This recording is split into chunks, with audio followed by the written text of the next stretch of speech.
God will make a way where there seems to be no way. Hey, hello, and welcome to Startrack Devos. A city was experiencing heavy rains and flooding.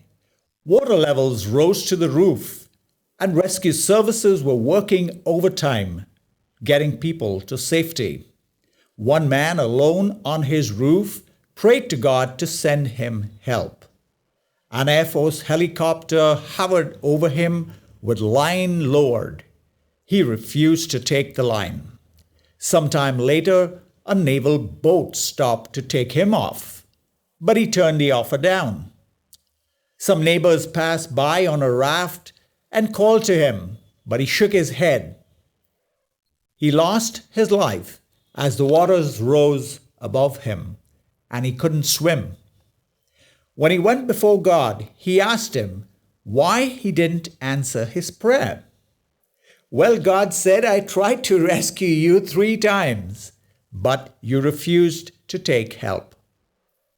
No, that's not a real life story, but I see people in trouble like that man quite often. They just can't make out the ways of God. When Moses was in the midst of Operation Exodus to free the Hebrew slaves from Egypt, he was in continuous conversation with God as the events progressed stage by stage. But as he and his helpless crowds stood at the water's edge, sandwiched between the sea on the one hand and Pharaoh's strike force behind, even Moses was gobsmacked. This was the original dead end. How on earth can even God help us? God was on the throne and had a clear strategy, my friend. God made a way, not Pharaoh's, not Moses's, or even the people's suggestions. It was God's way. You'll agree with me that each one of us comes with pretty highly developed thinking capacity to get us out of trouble. And we've learned to bail ourselves out like pros. Believers aren't any different. Most of us just haven't learned to wait for God. King Saul had been told to wait for Samuel to come. Only Samuel, who doubled as judge, prophet, and priest, could offer the sacrifices.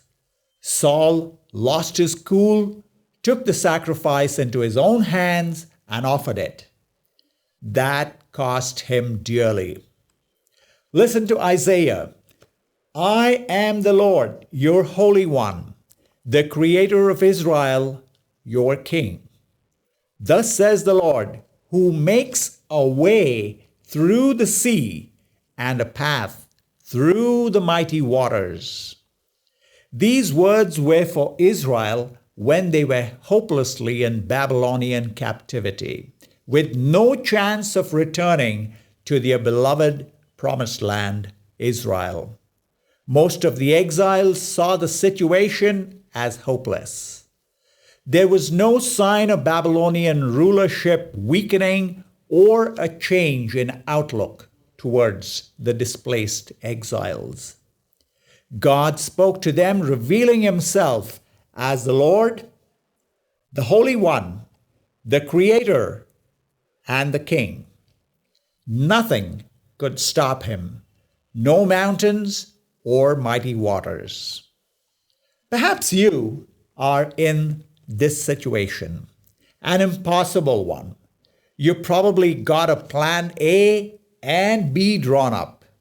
You've taken your eyes off the Lord and onto the situation. Like Peter walking on the water, he looked to the waves and sank. Today, get your eyes back on God, who makes a way.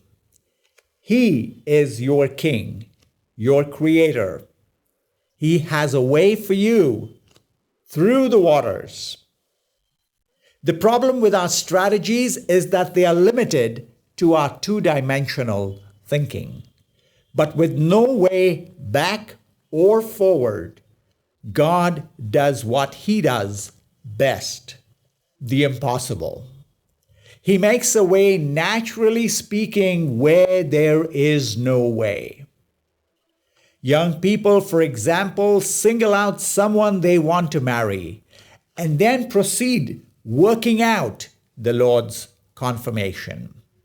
It only ends in lifelong mismatch and failure. When I talk to them, they look at me as if there is absolutely no one else remaining in the world. God prepared a bride for Isaac some 1,000 miles away that he could never have guessed. Esau, on the other hand, couldn't wait.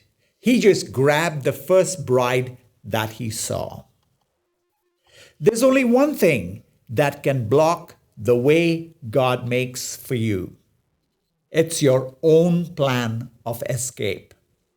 Human plans and divine ones can never gel or find a meeting place.